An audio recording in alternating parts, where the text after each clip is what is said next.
ભાજપ સંગઠન દ્વારા આખરી જે યાદી છે એ જાહેર કરી દેવામાં આવી છે, જેમાં ભાવનગરના ઉમેદવાર તરીકે નીમુબેન બાંભણિયા છે તેની પસંદગી છે કરવામાં આવી છે। આપણી સાથે નીમુબેન બાંભણિયા છે જોડાય છે।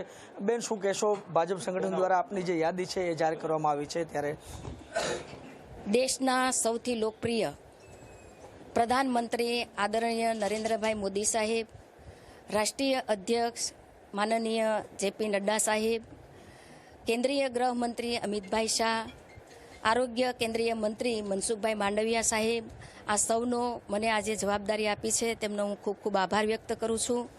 ગુજરાત પ્રદેશના અધ્યક્ષ માનનીય સી.આર. પાટીલ સાહેબ, ગુજરાતના મુખ્યમંત્રી ભૂપેન્દ્રભાઈ પટેલ સાહેબ, અમારા સંગઠન મહામંત્રી રત્નાકર સાહેબ, અમારા સાંસદ, અમારા ધારાસભ્ય, જિલ્લાના અધ્યક્ષ અને અમારા શહેરના અધ્યક્ષ અને સૌ કાર્યકર્તાઓ, અમારા આગેવાનો, આ બધાએ જે મને આજે જવાબદારી આપી છે, મને તક મળી છે, એમનો પણ હું ખૂબ ખૂબ આભાર વ્યક્ત કરું છું।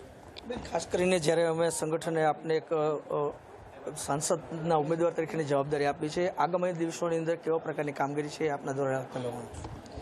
ભારતીય જનતા પાર્ટીના નેતૃત્વમાં કેન્દ્રીય અને ગુજરાતમાં વિકાસના કામો ખૂબ થયા છે। મહિલા હોય, ખેડૂત હોય કે કિસાન હોય, દરેકના જીવન ધોરણ ઊંચા લાવવા માટે અમારી સરકારે જે કામ કર્યું છે એવા વિકાસના મુદ્દા અમે લઈને જશું।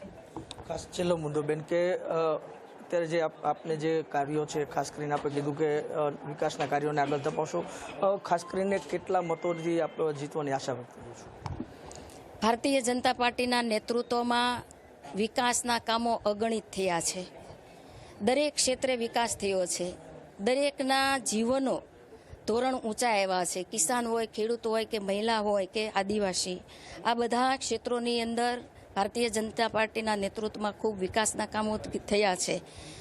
આગેવાનો અને અમારું રાષ્ટ્રીય નેતૃત્વ, ગુજરાત પ્રદેશનું નેતૃત્વ અને અમારા આગેવાનો, ધારાસભ્ય, સાંસદ અને કાર્યકરોએ જે પરિશ્રમની પરાકાષ્ઠ કરી છે, ત્યારે અમને ચોક્કસ એવી આશા છે આ બધાની સાથે રહીને કામ કરીને પણ અમે 5 લાખ કરતાં પણ વધારે મતથી જીતશું એવી અમે આશા વ્યક્ત કરીએ છીએ। ખાસ કરીને જ્યારે મહિલા સશક્તિકરણની વાત આવે છે, આપ પણ એક મહિલા છો, એની માટે કેવા પ્રકારના કામ આગળ ધપાવશો?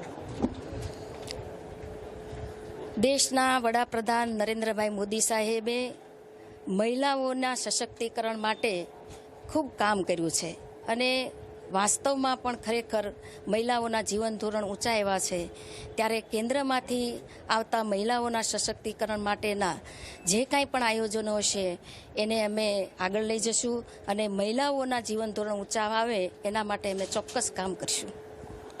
તો આ હતા નીમુબેન બાંભણિયા કે જેને ભાવનગરના સંસદના ઉમેદવાર તરીકે પસંદગી કરવામાં આવી છે। નીમુબેન બાંભણિયાએ જણાવ્યું છે કે તેમણે આગામી જે ભાજપ દ્વારા થઈ રહેલા જે વિકાસ કાર્યો છે તેને આગળ ધપાવશે અને 5 લાખથી વધુની લીડથી તેઓ જીતશે એવો આશાવાદ છે એ નીમુબેને વ્યક્ત કર્યો છે। નવનીત દલવાડી, ઝી મીડિયા, ભાવનગર।